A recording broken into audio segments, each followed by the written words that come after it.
In the latest mock draft Monday, the Denver Broncos add a partner in crime next to Dre Greenlaw by trading up to take a stud linebacker from Georgia. We're going to break that down and much more here on today's episode, Locked On Broncos.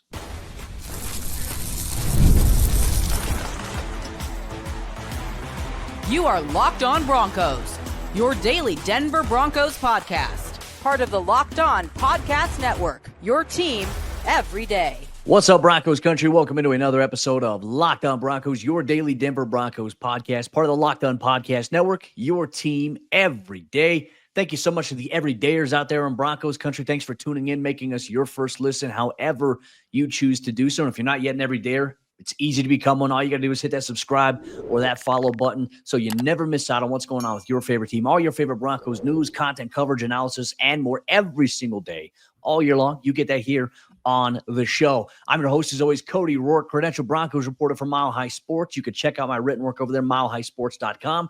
Joined as always by Sayre Bedinger, longtime site expert over there, predominantlyorange.com, where you can check out his written work every single day. On top of that, you get to see us in the podcast here. But Broncos Country, we got a jam-packed episode for you here today. It is Mock Draft Monday, and our rule this week was you have to trade up 5 spots to pick number 15, and there are a multitude of options the Broncos could have went with. We'll highlight the day 2 haul that the Broncos got in terms of adding a running back and a tight end into the mix, and we'll also maybe ponder the idea, who would be a reasonable player to move up for in this year's NFL draft if that were the case. But we're going to kick things off by going through our rule here and talking about the Broncos moving up 5 spots to draft a stud linebacker. Sayre, you conducted this mock draft. You followed the rules here, and the Broncos taking a linebacker here with the 15th overall pick, which is going to, I think, draw a lot of discussion here on today's episode of the show.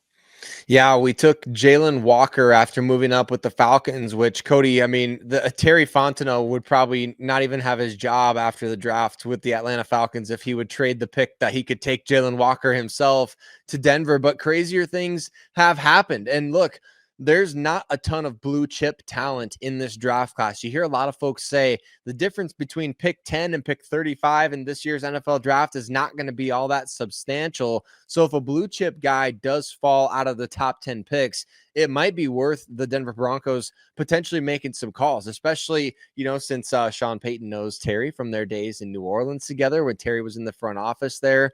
And George Payton has already struck a couple of trades with Terry as well during the draft. Remember the Javonte Williams trade up back in the 2021 draft. So I like the idea of Jalon Walker on this team, Cody. He's somebody who he talked at the NFL scouting combine about the fact that, he played off-ball linebacker, but he played the star position on that defense a little bit. He's played off the edge. He's lined up on the interior defensive line. Like, this guy can really do a lot of different stuff for you. And so if you're a creative defensive coordinator and you're kind of thinking to yourself, all right, we need a chess piece that we can move around, I think the Broncos are kind of a great situation. Like you mentioned, he can line up next to Dre Greenlaw in your base formation. And then when you shift into other different alignments and formations, things like that, he can rush the passer. He can do a lot of different things for you. He can match up against maybe tight ends. He can match up against running backs. He's super athletic.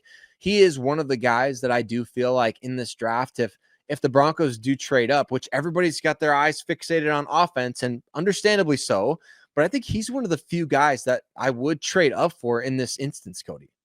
Well, when you told me your mock draft results, I was thinking to myself, I was like, oh, okay, he went with a defensive player. I was like, I don't know how Broncos Country is going to feel about that, but I like what you brought up here, because let's not forget what we just saw in the month of February in the Super Bowl, okay? The Philadelphia Eagles, who had a really good defensive line, right? A 4-man front and a really good linebacker play. They made it very miserable. They made it very difficult for Patrick Mahomes and the Chiefs to generate anything in that game. It was a dominating victory in the Super Bowl for the Eagles. And obviously Denver going out there and getting Dre Greenlaw in free agency. Man, that's a monster move there. And you can definitely tell by how the San Francisco 49ers fans and other media were reacting about his departure. That's one that's going to sting for quite some time for them. That's one that they are all gutted about here. So you pair him up with a guy who's obviously very athletic as well. And then all of a sudden, now you have 2 linebackers who instantly have the ability to play maybe that same exact role, right? You're not necessarily designated one guy just as the Mike linebacker or one guy just as the Will. It's like, hey, you can have guys play both because, as we know on the back end at safety, Vance Joseph and Sean Payton have really emphasized this, is that, hey, we don't have a free and we don't have a strong. Like, if you're going to play a strong safety, you also have to play the free safety position. Those safeties have to work in tandem and have to know those same positions there. That's the counterpart. That's the opposite of them. Same thing with linebacker. Now you get two versatile pieces at safety. You have two versatile pieces now at linebacker. You have the secondary that you do with Pat Surtain, Riley Moss, and those guys, and you got a pass rush where each of your guys are coming off double-digit sacks, and you got a guy in Zach Allen who is causing a lot of havoc, John Franklin Myers, and you bring back DJ Jones. This right here, Sayre, would move the needle for the Broncos defense here. I like it. I like defense. You know me. If I had it my way, I'd go some of the best defensive players possible, but I also understand, hey, offense is important, but you did address offense in this draft. We'll highlight that a little bit later on here in the show, especially on day 2. I wanted to get your thoughts on this in terms of your thought process, because when you run the various mock draft simulators, it almost changes up every time you run a simulation as to, like, okay, if you're going to trade up to 15, this player might not be available versus one simulator you run, he actually may be available. What was your decision-making and your thought process here in going away from maybe offense, right? Because I know, as you mentioned, a lot of people in Broncos country are talking about that. Right. And I mean, they're like Omarion Hampton from North Carolina was on the board. And I think Colston Loveland was on the board when I made that selection. And obviously, Matthew Golden, the Texas receiver, they were all on the board. So there's offensive guys there in the simulations that you run. But I mean, this is a guy, Cody, who I think in Daniel Jeremiah's latest mock draft just a few days ago or last week, he went 5th overall to the Jacksonville Jaguars. So you're talking about a player that is it within the realm of realism to even be talking about this? And I think that's where you kind of get into this idea, like, if this guy falls out of the top 10, do you make a move to go get him? Because right now the Broncos aren't solidified at off-ball linebacker. I mean, even the Dre Greenlaw contract, they protected themselves by basically making it a 1-year deal worth, $11.5 million, something like that. And so they protected themselves there. You've got Singleton potentially coming back, Drew Sanders potentially being a fit and doing what you hoped he could do when you selected him in round 3 a couple of years ago. But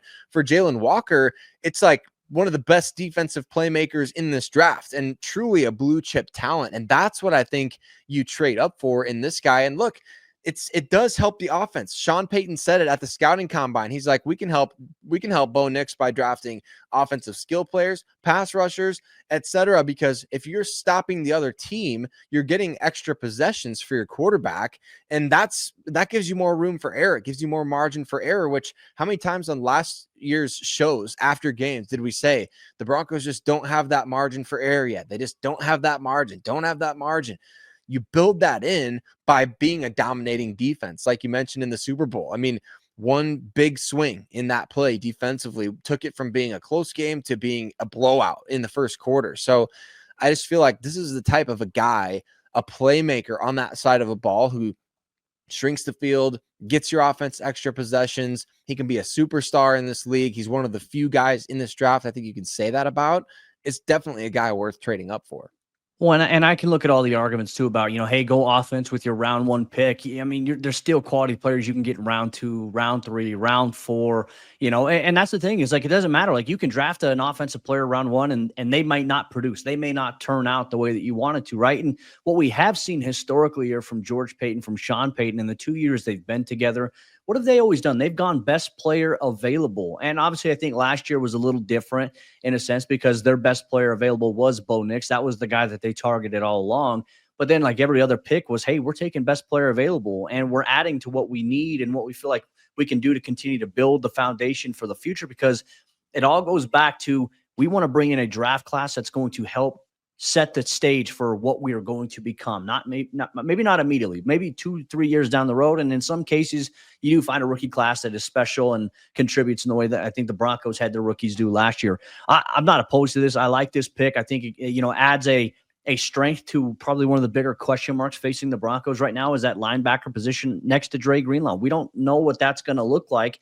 There are a lot of questions surrounding a lot of the different players already at that position, as we've highlighted with Alex Singleton, Justin Sternad, and Drew Sanders. So Jalon Walker sits here getting a little spicy in today's Locked On Broncos Mock Draft Monday episode. In Broncos Country, every week we're going to create a new role, and we're also going to be doing some mock drafts that allow you to send in yours. here in the future. We'll break down some of the best ones here on the show and some coming episodes of Locked On Broncos. But we're not done just yet, Broncos Country. We're going to talk about some players we would realistically move up for in the 2025 NFL Draft. Omarion Hampton being one of the top targets. We'll tell you why here on today's episode of the show. Today's episode of Locked On Broncos is brought to you by our friends over there at Monarch Money. Ever check your bank account and wonder, where did all my money go? No, we're not the Cincinnati Bengals, but between dining out, online shopping, and entertainment, it's easy to lose track. That's where Monarch Money comes in, your personal CFO, giving you full visibility and control over your finances. Monarch Money isn't just a budgeting app. It's a complete financial command center at your fingertips, and you can track all of your accounts, your investments, and spending in one place.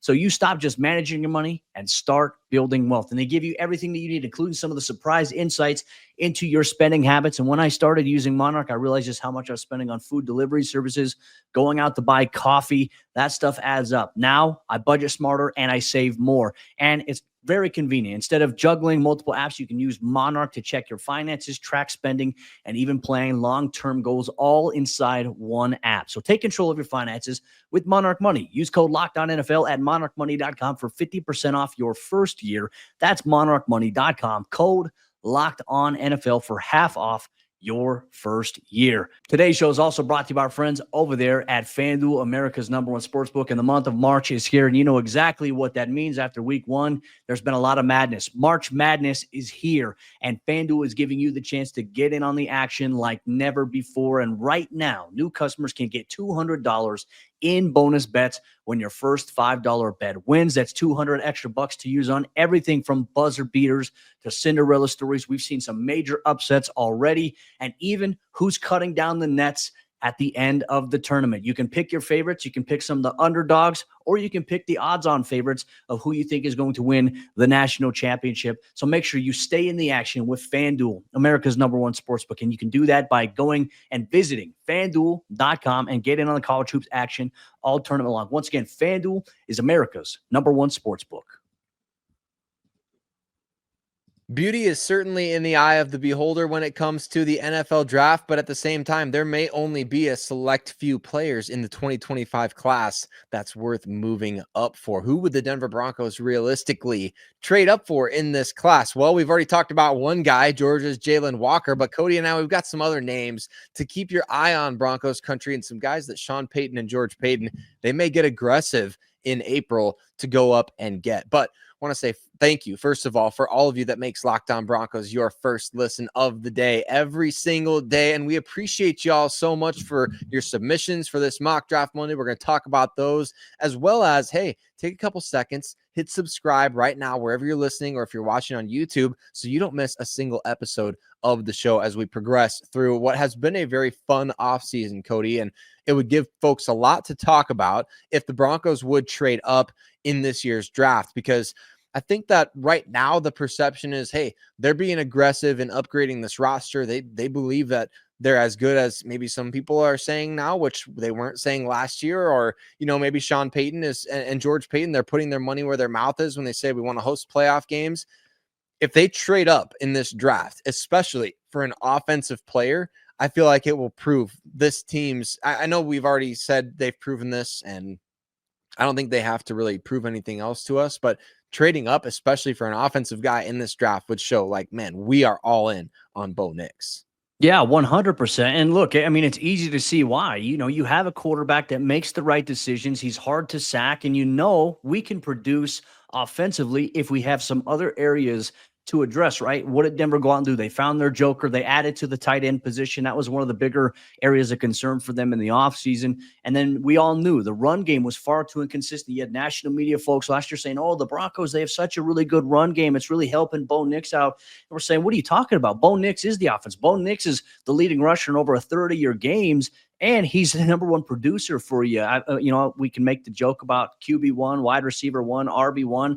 Bo played a little bit of all that last season here. But we said, okay, if Bo has a consistent run game where the Broncos are just pounding the rock, and then you can use him on play action, you can use him in his drop back there, you just make it harder for defenses to defend you. And when you add playmakers around, it's nice to have. And look, you've seen certain teams like the Cincinnati Bengals, they have playmakers all over that offense, right? And they couldn't stop anybody defensively. Well, the Broncos, they have a really good defense. They've gotten even better on the defensive side of the ball. They have a young offense with a quarterback who we have all seen firsthand can compete with some of the best in the National Football League and is not afraid of that big crunch time situations. We've seen it against Mahomes in Kansas City. We've seen it against Joe Burrow. We've seen it against Justin Herbert and some of the other top QBs in this league. And certainly you're going to see a little bit more of that in 2025 with some of the opponents that Denver's going to face. For me, you build around Bo Nix by adding the best overall players around him. That's going to elevate not only him, but I think other positions there. If you have a running back who is a game-changing, dynamic player, that can help your offensive line in certain situations. That can help your quarterback in certain situations. That can help your receivers. It takes all the pressure off of one position to have to try to produce as much as you can. And I think Bo did a lot of that last season here for Denver. So I'm with you. So let's talk about maybe who the Broncos would realistically move up for here. I mean, they can move up offensively, defensively. As we said, they're in a position to pick the best player available here. They're not necessarily in a need to move up unless there's a guy that they identify, we really want this guy. To me, it's Omarion Hampton at running back. If Denver's going to make a move up, look, Hampton's probably going to be that guy, but there's questions about, is he even going to be available? Because you look at Ashton Jeanty, who I'm sure if the Broncos had a chance to move up and get him, they would. He's likely going to go in the top 7. You got to worry about Chicago potentially taking a guy like Omarion Hampton because of Ben Johnson and what they were able to do with Jahmyr Gibbs in Detroit when he was there. So you have to look at all these things and say, hey, like the guy we want might not be there, but if he is like in striking range, can you find a way to move up? That is the question. Like for me, I would want the Broncos to move up for a guy like Omarion Hampton at this point. Yeah, if he's the top guy on their board, and it's possible. There's already rumors floating around that like he could be the top running back on some teams' boards over even Ashton Jeanty, which is very, very interesting. And look, the NFL draft is where craziness happens. It's where we have to expect the unexpected. Like, would it not be crazy if at 6 overall the Raiders took Hampton and left Jeanty on the board, right? I mean, like I'm saying, like that's the kind of stuff that tends to happen in the NFL draft. You just right when you think you've got it all figured out, you don't, and that's just the way of things. But those two guys are guys that I would move up for, Cody. I mean, realistically speaking, I think a person or a player that you trade up for in a draft like this has to be one of two things. It has to either be the number one guy at one of your positions of desperate need, which would be like, running back, obviously would be one of them, or it has to be a blue chip player on your board. Like these teams all organized by different categories, right? You have certain guys in the blue chip category. You have certain guys in the, injury risk category. You have certain guys, this, that, and the other. There's not going to be many blue chip players every single year, right? And so if you have one of those guys who falls within range to where you're saying, hey, can we justify trading up giving up our 3rd round pick this year or next year to go and get this guy? Like he's one of our blue players on the board.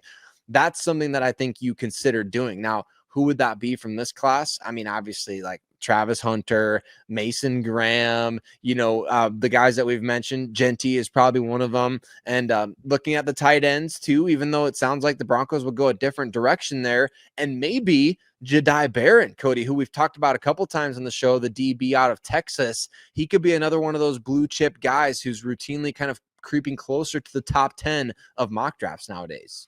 Yeah, well, and I think when you look at it this way, you mentioned the point about if you have to give up some capital from next year to maybe move up to get a guy, you look at the opportunity cost. I think right now it's pretty good, right? Why? Because, look, the Broncos are still expected to extend guys like Nick Bonito, Cortland Sutton, Zach Allen. That creates salary cap space and flexibility.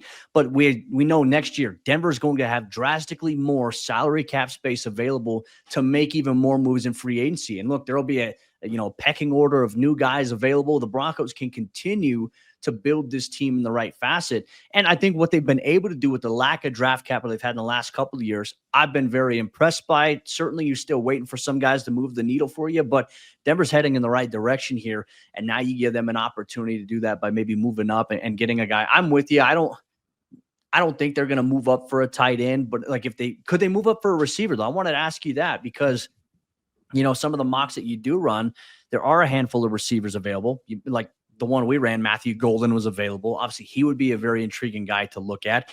And even Emeka Egbuka from Ohio State would also be available in this current mock draft simulation. Luther Burden there's a lot of conversation about where a guy is or isn't going to go. And really, it doesn't matter. Like, you have your consensus board and you're like, all right, this guy we believe is going to be, maybe 27th overall here.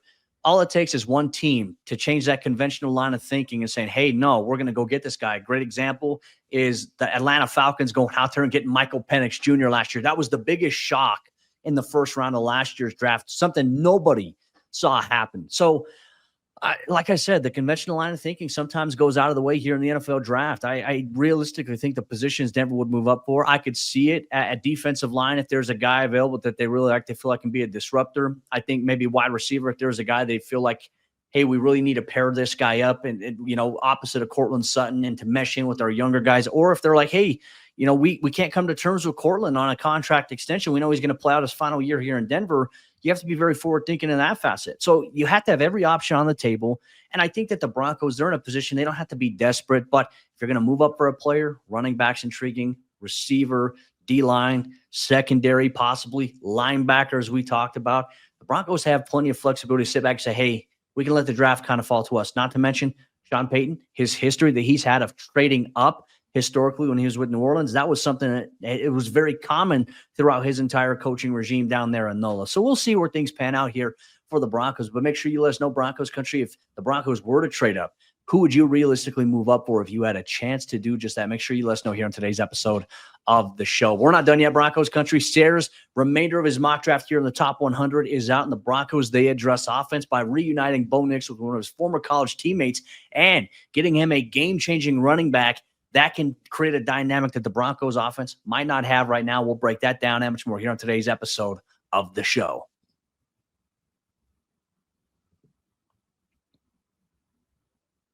The fourth quarter action of today's episode, Locked On Broncos, is here. And as always, we want to say thank you once again to everyone in Broncos Country. Thanks for tuning in, making us your first listen every single day. Thanks to all the everydayers out there. You make Locked On Broncos exactly what it is, and we couldn't do it without you. Make sure you become an everydayer. If you're not yet already one, if you're a brand new listener of the show and you're loving everything that you're hearing, we bring this for you every single day wherever you get your podcasts. All right, Sayre, let's get to the rest of your mock draft here in terms of the top 100 picks. I think the common consensus as we do mock drafts is, rounds 5, 6, 7, and even rounds 4, it's wildly unpredictable as to where a guy's going to go. I think it's very subjective, but I do feel like the top 100 is probably your most important area. If you're any team, nailing your top 100 has to be the biggest priority here. You obviously moved up for Jalon Walker to number 15 in round number 1 here. Day 2, your haul here is quite impressive. You obviously went with Quinshon Judkins in round number 2, running back out of Ohio State. And I want to know your thoughts on this. Like, what was your reasoning? Who else was available? Were you leaning any other positions beside Quinshon? No, once we went with Jalon Walker in the first round, I was pretty earmarked on like, hey, we're going running back with the next pick. And you want to get one of the best guys on your board. And I think this year's draft, you're afforded that opportunity within the first 2, possibly even 3 rounds. But I don't know if the Broncos want to take that risk right now, Cody. And I know Judkins came into the facility or is coming to the facility for a visit. I can't remember who initially reported that, so I can't give proper credit there, but I did see that reported by I think it was either Mike Kliss or somebody. So he is coming to the facility for a visit, and that's interesting to me. And now he was on the board. Caleb Johnson from Iowa was on the board. I don't think you could go wrong with either of those guys. And that's one of the great things about this draft is the fact that at running back, I kind of feel like we were talking about in round 1, could you trade up for Hampton? Absolutely. Great. Could you trade up for Genty? Absolutely. Great. Stay put at 20. Take one of those guys if they're still there. Awesome. Take Travion Henderson if he's still there. Awesome. Round 2, the options, there are plenty. So it's not like there's a really bad scenario, in my opinion, in the first 2 rounds, potentially. Now, do you get into the danger of, the trap of saying like, oh yeah, this guy will for sure be there at pick number 51? Well, we don't have any clue if that's going to happen. So if one of those 2 guys, or if both of those guys are there, I think you can't go wrong. And then of course, Cody, taking Terrance Ferguson has become a very popular thing in Broncos mock drafts out there right now, but it just makes a ton of sense, doesn't it? To get a guy who can develop alongside Evan Ingram, Bo Nix, former teammate, like super athletic, Colorado kid. I don't know. That pick just to me makes a ton of sense if he's still on the board. Yeah, and look, I think there's a good chance he will be on the board. And when I look at, too, what he's been able to do look, Sean Payton, George Payton, when they were scouting Bo Nix and they were looking at everything that Bo Nix is doing, they were looking at Troy Franklin tape. They obviously paid attention to who number 3 for the Oregon Ducks was as well during Bo and Troy's time there at the University of Oregon. So that's probably something they kept in the back of their heads, like, hey, we want to maybe tag this player as like, this is interesting. Let's see what, happens. He obviously goes on to have a productive season. We saw him move at the Senior Bowl in terms of how he worked in one-on-ones against guys, big body target, and obviously showcased the ability to be able to create separation from some defenders, not necessarily like a burner speed, but hey, he's got big size to him. He can make guys miss, and he can also box out smaller defenders with his frame there. And he's a good possession, type of receiver that I think the Broncos would benefit from. A relationship, a prior one that he had with Bo Nix, obviously at their time at Oregon, that obviously pays dividends. Those guys know each other. They could vouch for each other. And I know if Sean picks up the phone during the draft and says, hey, Bo, we really like Terrance here. What kind of player are we getting? They probably have already met with him. But like I'm saying is, you get that from the player, and Bo said, Coach, we need this guy. He's going to make our offense better. He'd be great to pair alongside Evan Ingram, Adam Troutman. Let's get him in the building. I guarantee you, Sean, if that is on his mind, is like, hey, we're on the fence about this, Bo will probably help influence that decision if there's an opportunity. So I like that. And I think that there's a handful of other tight ends that could be available, obviously, in round 3. In this situation, you obviously had to give up your round 3 in order to move up 5 spots there to pick number 15. So it wasn't necessarily in the equation. When we run a mock draft next week, we're obviously going to keep all of our picks. We're going to stay put at number 20, see how the board falls to us. So I'm very curious to see how it goes. But I really think the bread and butter, the meat and the potatoes of this thing here, Sayre, the top 100, nailing that has to be your biggest priority for every NFL team. And so being able to be a mock draft general manager here, it's kind of tough because it's like, hey, there are a handful of really good players out there, and you get access to some of their scouting reports, what they're able to do. But at the end of the day, what matters, Sayre? How do they fit within the system, the team culture that you have there? Terrance Ferguson's a guy that fits into that. Quinshon Judkins is a guy that fits into that as well. I'm not opposed to it. I think the number one thing here, regardless, if the Broncos go with another position besides running back in round 1, I think in round 2, you have to go tailback. You have to go tailback with one of your first 2 picks in this year's draft, in my opinion. I like this haul here. If your top 100 is Jalon Walker, Quinshon Judkins, and also, a guy like Terrance Ferguson, I'm happy with that alone. It doesn't matter what they do in the rest of the mock draft to me. Yeah, and does it set the Broncos up poorly, do you think, to wait to take a running back? Because in the second round, I mean, they're picking 51st overall. That's what, the 20th pick or the 19th pick in the second round. And so obviously in that sort of a scenario, you're liable to get jumped. If you put all the writing on the wall and say, like, look, running back is clearly one of our biggest needs. We're literally going into the draft without a starter. That's kind of where I think maybe you start to creep into the discussion again about a veteran running back coming in before the draft to kind of just conceal maybe your plans a little bit, to say, hey, just like last year, you trade for Zach Wilson and you figure, like, everybody's thinking, well, we're targeting this one guy in the draft, and if we don't get him, our backup fallback is trying to use Zach Wilson as a reclamation project. So I think that vantage point is interesting. And we saw a lot of the user mock drafts that were submitted, Cody. A lot of them did include trading up for Jalon Walker and then doubling up with Quinshon Judkins, or taking Jahdae Barron and taking Judkins in round 2. That was kind of a popular combination that we saw, which I like. I like that idea. But again, do you get into that trap potentially of missing out on whoever it is that you're trying to get in round 2 by putting all of that out there is to say, hey, we're taking a running back in round 2, and that's just kind of is what it is. Somebody could really jump you in that situation. Yeah, and look, the Miami Dolphins back in 2021 were mad that the Broncos jumped them to take, obviously, Javonte Williams. Could they maybe try to get a little bit of revenge? So I think it is important to have some necessary smoke screen put out there in certain situations here.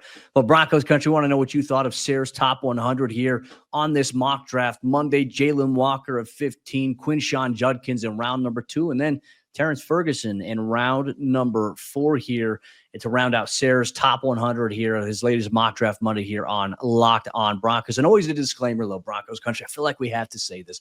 Mock drafts, they're just a fun exercise. They really don't pinpoint where a player will go or is expected to go. The boards, the algorithms, they all fall a certain way. But you know what? It's just for fun. And we're excited to see how the real thing pans out here in just about 4 weeks' time. You're going to get all the action, all the buildup, here on Locked On Broncos. But with that said, Broncos Country, tomorrow's episode of the show, Sayre and I are going to discuss the departure of one Bronco who left in free agency. Lil Jordan Humphrey is off to the New York Giants. Who can replace what he was able to do? And is it really a big loss here for Denver? We'll debate and discuss that on tomorrow's episode of the show.